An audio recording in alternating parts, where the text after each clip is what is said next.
Hey, I thought you were supposed to do the intro this time? Hey guys, it's Julian here with another anime review. I don't know what he's doing.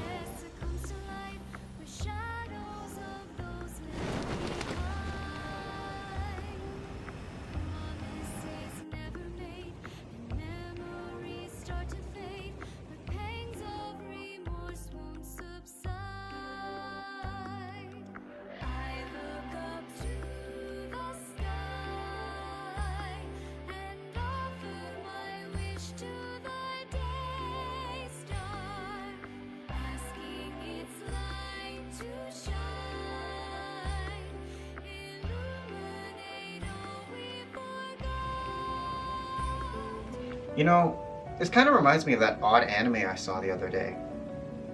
Fractale. Actually, let's take a look at it and see if it'll help explain what's going on with him.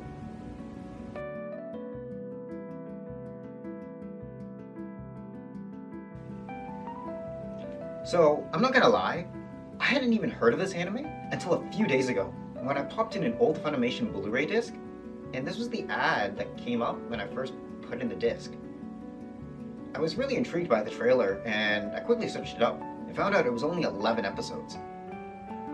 I figured, okay, it's a pretty short anime, not even a traditional 12-episode thing. Then I found out it was produced and done by A1 Pictures, and they're known for doing SAO, Fairy Tail, even Darling in the Franxx, so I figured this somewhat had to be good then, right?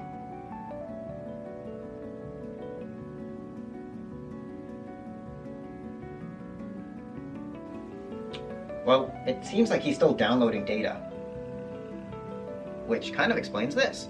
So, in the world of Fractale, everything is digitized, where everyone is either a doppel, where they've discarded their physical body, or they're plugged into this matrix-like system.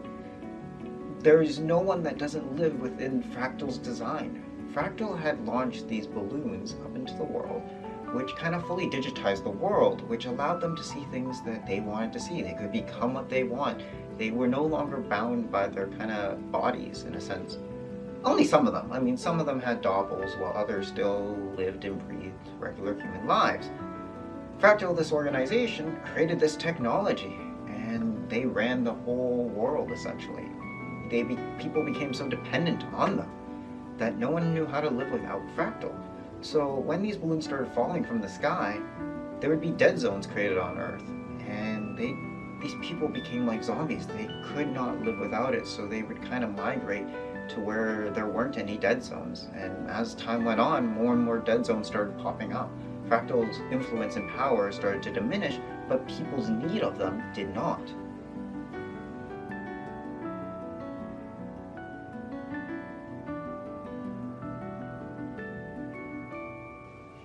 Why do we keep cutting to him? He's not doing anything.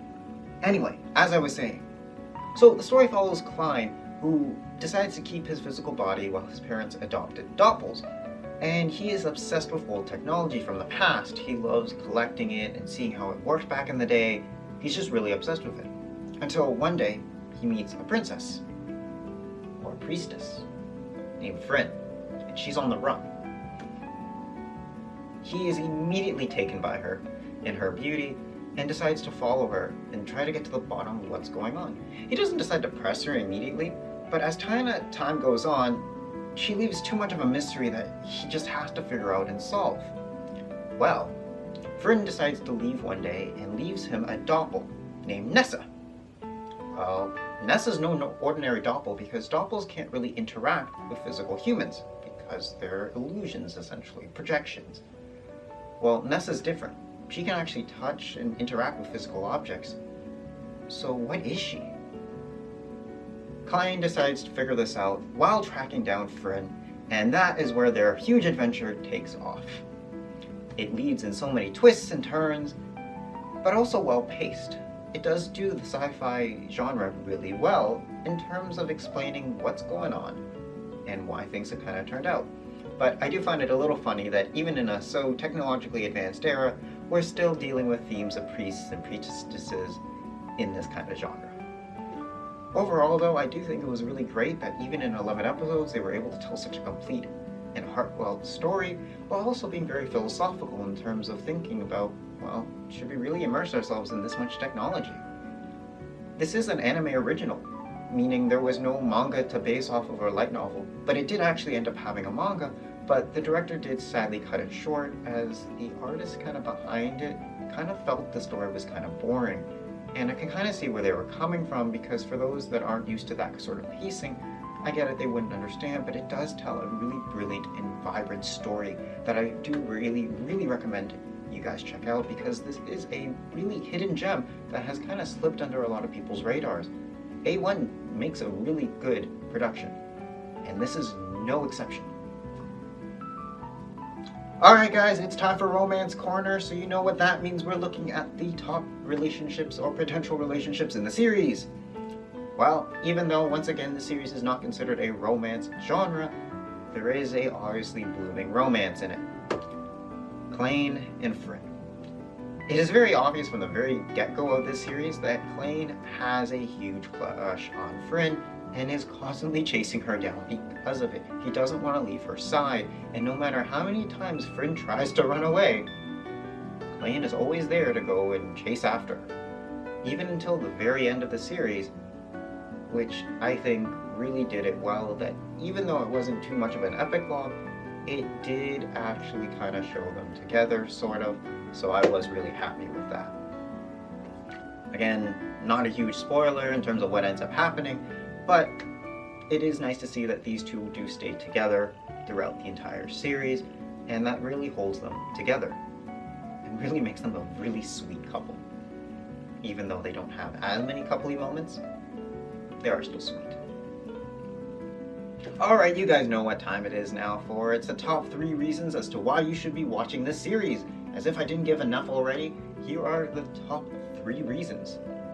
It is a complete story. In 11 episodes, they are still able to tell a full top-to-bottom story while trying to fully explain what's going on in the universe and what's the past of these characters. I think that's a phenomenally hard task to do, but given such a limited amount of time and the pacing of the story. But they do manage to pull that off, and you will be feeling fulfilled by the end of the series. Number 2, it's very philosophical. Now I get it, this is an anime that will make your mind think a bit here. Yeah, it's not one of just mindless action and gore, but it really does get you thinking about, well, what about our world? Where are we headed? Are we really making the right choices for even ourselves today? And that's what I like about some of these animes, is that they really do make you think about real world situations and how they kind of relate to our own lives. So this is one that does that really well and excellent. And the very last one is it's out there. What do I mean by that concept? I mean, we've seen very many anime that try to tackle what a futuristic life looks like. And okay, what are going to be the drawbacks, like the Matrix, SAO, and sort of stuff. But this was a very different take, because here you're launching internet balloons into the world where everyone's supposed to get coverage, but what happens when you're unable to maintain that system and the system starts to crack down? There are people that have now become so dependent on it, just like how we have now become so dependent on the internet. What would happen if the internet disappeared, right? And like, how does it become then a high commodity? How do some people that are rich get to maintain and keep that lifestyle, while the others are unable to keep doing that? Or how will some people try to make these dead zones become not so dead zones anymore and bring back Fractale or the internet to these areas? I think it does a really phenomenal job tackling this in the sci-fi genre.